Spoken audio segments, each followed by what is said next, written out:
Pada episode sebelumnya, kita membicarakan taksonomi Bloom dalam proses belajar mengajar yang berkaitan dengan meningkatkan keterampilan berpikir kritis.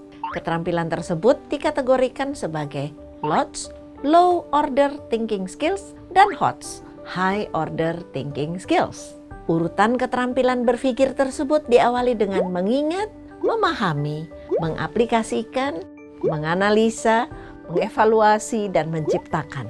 Pada tahap mengingat, informasi hanya sebatas diingat saja. Bisa jadi siswa tidak mengerti apa yang sedang disimak atau dibaca, walaupun mereka hafal. Pada tahap berikutnya adalah ketika informasi dimengerti. Pada tahap ini, siswa belum sampai pada mengelola informasi, tetapi sudah paham. Selanjutnya, siswa diajak mengaplikasikan informasi atau data yang diterimanya. Jika pemahamannya tepat, mereka akan mampu menerapkan dengan tepat. Ketiga keterampilan itu disebut LOTS atau Low Order Thinking Skills. Pada level analisa, siswa sudah harus mempelajari dengan cermat informasi atau data yang disimak dan dibaca. Tahap menganalisa ini mengharuskan siswa untuk mengelola data atau informasi secara lebih mendalam. Tahap ini juga mengisyaratkan guru untuk perlu memiliki keterampilan menanya agar siswa terlatih mempertanyakan data atau informasi yang dimiliki, melatih mereka menemukan berbagai opsi. Pada tahap ini, mereka memerlukan informasi dan data yang lebih rinci dan mendalam agar mampu melatih mereka berpikir pada tahap berikutnya, yaitu mengevaluasi. Dengan proses yang runut, sebagaimana digambarkan sebelumnya, siswa akan mampu menghasilkan informasi atau data konkret sebagai hasil analisanya. Pada tahap berkreasi atau menghasilkan data baru atau informasi baru, siswa memiliki cukup bekal ketika telah terbiasa berpikir kritis dan runut. Ketiga keterampilan tersebut dikategorikan sebagai HOTS, High Order Thinking Skills. Pertanyaan berikutnya adalah, bagaimana Bapak dan Ibu guru mengelola proses pembelajarannya di dalam kelas? Apakah prinsip-prinsip berpikir tadi pernah dicoba? Kita sering menemukan pendidikan yang menghabiskan lebih banyak waktu untuk menjelaskan. Satu yang menjadi penyebab adalah materi yang jumlahnya banyak, sehingga guru merasa berkewajiban menyelesaikan materi tersebut. Di samping itu, target evaluasi siswa adalah pada angka yang diambil dari hasil ulangan atau tes tertulis dengan basis materi. Dalam hal ini, penyelesaian bahan ajar lebih mendominasi proses belajar mengajar dibanding dengan proses untuk melatih berpikir kritis. Melatih berpikir kritis berkaitan dengan tercapainya tujuan utama pendidikan, yaitu memampukan seseorang untuk menghadapi kehidupan setelah selesai sekolah.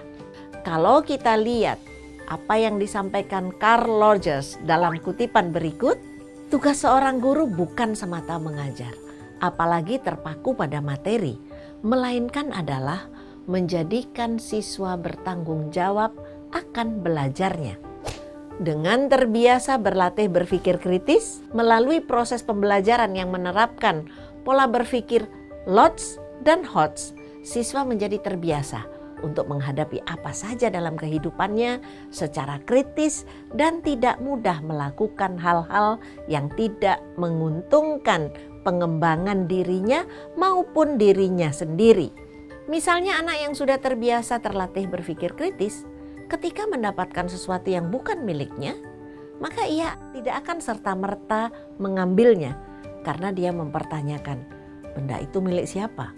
Apakah kalau diambil ada resiko atau tidak? Berbahaya atau tidak?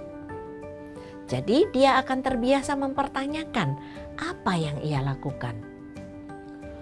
Contoh kedua misalnya, ketika seorang anak mendapatkan informasi dan dia tahu informasi itu tidak memiliki identitas jelas siapa pengirimnya, atau berita itu tidak sesuai dengan dirinya, maka dia tidak akan serta-merta dengan mudah menyebarkannya. Tadi kita telah membahas dua ranah kognisi, yaitu LOTS atau ranah kognisi rendah dan HOTS, ranah kognisi tinggi. Penjelasan tersebut tergambar pada piramida ini. Ranah C1 atau cognition 1 yaitu mengingat, dapat dianalogikan sebagai pondasi demi tercapainya kognisi pada ranah berikutnya. Jumlah informasi data yang ada pada tingkat kognisi ini banyak sekali. Lalu pada proses berikutnya, jumlah informasi menjadi lebih sedikit karena siswa membutuhkan waktu untuk memahaminya. Lebih tinggi lagi pada C3, jumlah informasi semakin mengerucut sesuai dengan kebutuhan aplikasi informasi tersebut. Pada C4, jumlah informasi yang dikelola memang lebih sedikit, namun siswa memerlukan informasi lain yang terkait guna memperkaya pemahaman tentang apa yang dibahas dalam informasi atau data. Kemudian yang lebih tinggi di C5, informasi menjadi lebih spesifik dan mendalam.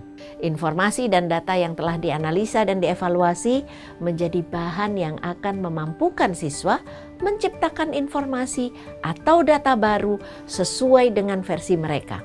Di sini mereka sudah mencapai C6. Mari kita ingat kembali urutan ranah kognisi yang bisa kita kembangkan dalam proses belajar mengajar di kelas. Nah, ranah mengingat tingkat C1 adalah ranah kognisi terendah. Informasi yang diingat oleh siswa menjadi fondasi pencapaian ranah kognisi berikutnya. Informasi yang dibutuhkan diantaranya bersifat faktual, konseptual, prosedural, dan metakognisi. Tapi pada tingkat ini siswa hanya menghabiskan waktu dan tenaga untuk menghafalkan saja tanpa memprosesnya. Sudah seyogyanya kita memfasilitasi siswa kita ke tahap selanjutnya, yaitu memahami. Berangkat dari informasi faktual, konseptual, prosedural, dan metakognisi yang sudah siswa ingat, mereka ditantang untuk menerjemahkan dan menginterpretasikan informasi data yang diterima. C3 adalah ranah kognisi aplikasi, di mana siswa diharapkan mampu mengaplikasikan informasi atau data yang sudah mereka pahami pada proses sebelumnya. Pada tahap ini, siswa mengaplikasikan apa yang sudah mereka pahami pada konteks yang berbeda-beda. Jika mereka sukses, berarti mereka sudah menguasai ranah C3. Seringkali guru di kelas merasakan bahwa ketika sudah sampai pada mengaplikasikan, siswa dianggap sudah mengerti materi yang sedang dipelajari. Padahal, jika tujuan kita di kelas adalah meningkatkan kualitas berpikir, maka kita masih harus melanjutkan pada tingkat berikutnya sampai C6. Kemampuan siswa untuk mencipta seharusnya menjadi tujuan utama kita sebagai seorang pendidik. Tujuan utama melanjutkan proses pembelajaran sampai di tingkat C4 adalah untuk memampukan siswa menganalisa data dan informasi, fakta, logika, dan ideologi. Setelah siswa bisa menganalisa, pada tingkat akhirnya dia harus ditantang dapat mengevaluasi. Siswa harus kita tantang untuk memberikan penilaian atas informasi atau data yang ada berdasarkan kriteria pribadi mereka yang sudah dilakukan pada level sebelumnya. Nah, di sini mereka dilatih untuk melakukan tingkat berpikir evaluasi.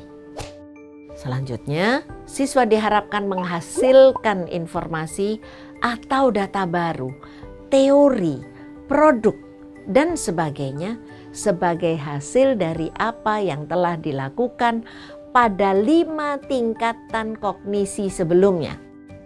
Kemampuan siswa mencipta seharusnya menjadi tujuan kita sebagai pendidik. Video ini memberikan gambaran mengenai LOTS, Low Order Thinking Skills, dan HOTS, High Order Thinking Skills, yang tidak bisa dipisahkan satu sama lain. Untuk sampai pada kemampuan HOTS atau kemampuan berpikir kritis, perlu dimulai dari LOTS atau kemampuan berpikir tingkat rendah. Yang perlu menjadi perhatian adalah proses membelajarkan siswa tidak berhenti pada aplikasi. Bapak Ibu guru, saya yakin Bapak Ibu sudah menunggu bagian yang pastinya akan lebih rinci pada video berikutnya.